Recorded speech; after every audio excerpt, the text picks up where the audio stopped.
The world awaits. I'm back. I used to be Jolly Jester, and now I'm Flurplers. Anyways, welcome to the PIK SMP. This is the beginning of a new chapter. The beginning of Flurplers. Alright, so that intro might have been a little too cinematic, and there's more of that coming. I can't help myself, I'm sorry. I grabbed the basic resources, so I won't instantly die, and I started heading towards Duck's base, since he invited me over. But on the way, I got a tiny little tiny weeny bit distracted. I found a shipwreck, a couple of ruined portals, and an entire village. So yeah, Duck's base was a destination, but let's be honest, loot always comes first, right? In the end, I actually made it to Duck's base. A miracle, I know, but the big meeting we planned, yeah, it lasted about 3 seconds, maybe? We looked at each other, said absolutely nothing meaningful, and then I just logged off. Peak social interaction. When I logged back in, I went straight into real estate mode.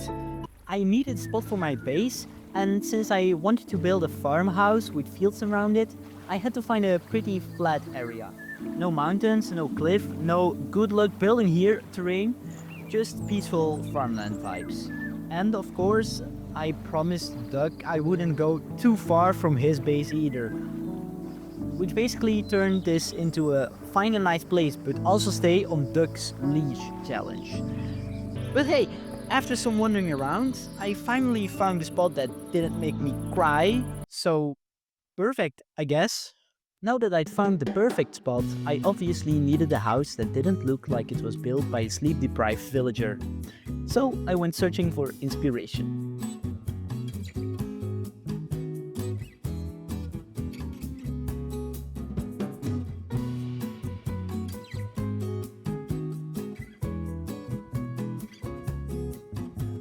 And I actually found something pretty nice.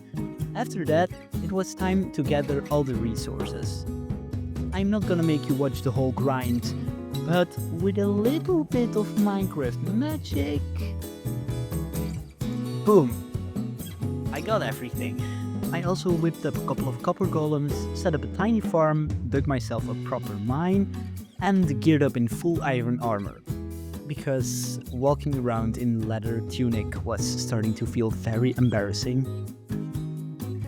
Now that the grind was finally over, I was totally ready to start building my house. Or so I thought. Snelle asked me if I wanted to go diamond mining with him, and obviously I couldn't say no. So yeah, no house. Not yet. And the place he wanted to go? Around 7,000 blocks away. Which can only mean one thing. Crazy edit time.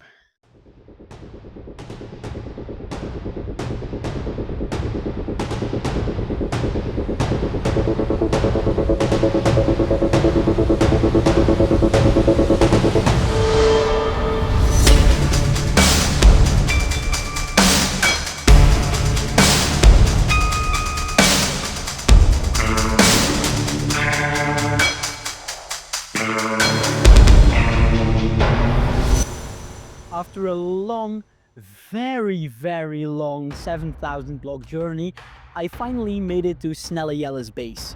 I was immediately greeted by his whole squad, and they gave me a quick tour of their place. With a farm, a couple of chests, just the basics. After this short meetup, Snelle led us deeper in the caves and showed us the mineshaft where we'd be spending the next hour or so. We all split up and took different tunnels to cover as much ground as possible. The plan was very simple. Once we were done, we regroup and split all yours evenly between everyone. A perfectly fair system if you ask me. Which is definitely not foreshadowing absolutely anything going wrong at all. I quickly found my first minecart chest, and it literally handed me a mending book. No joke. Great start. After that, I grabbed some iron and redstone, and then we all met up at the point where the mineshaft either ended or started, depending on how philosophical you are. From there, we went back into exploration mode, and I soon came face to face with a cave spider. Easily one of the most annoying mobs in the entire game. But karma balanced out, because right after that we found our first diamonds of the trip. Yay!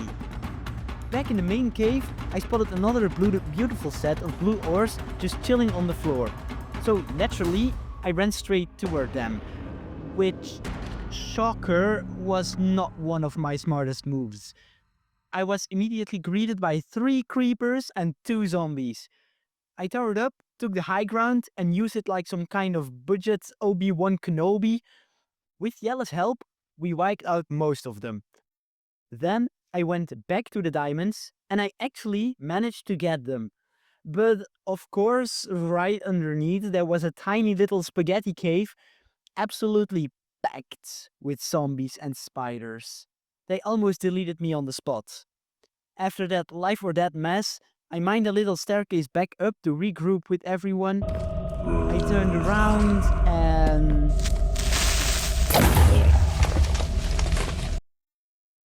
Well, that didn't go to plan, did it?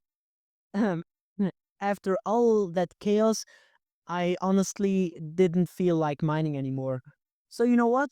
Forget the cave. It's finally time to build my little farmhouse.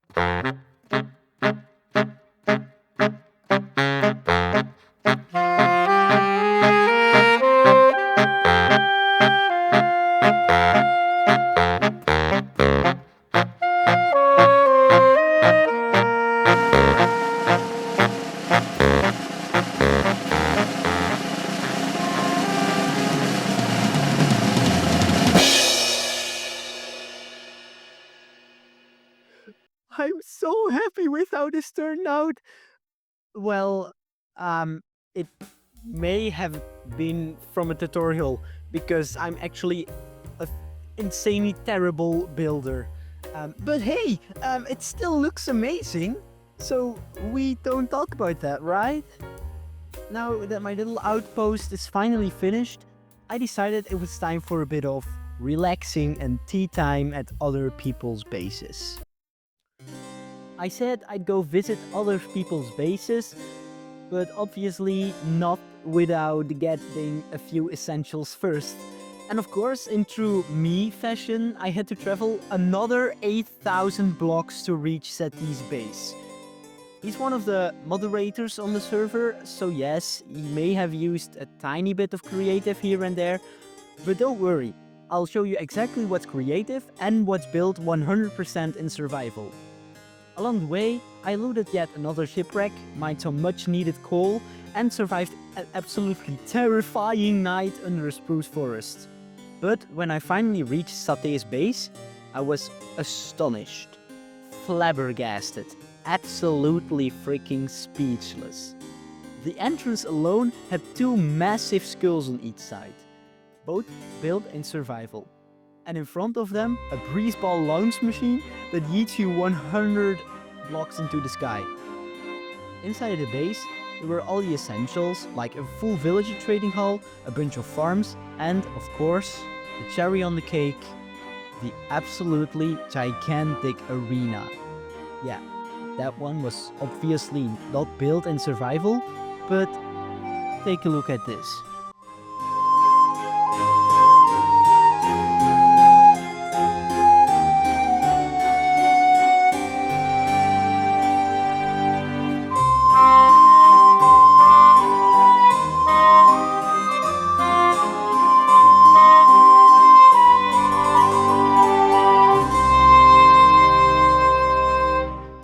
And this wraps up episode 1 of the PIK SMP.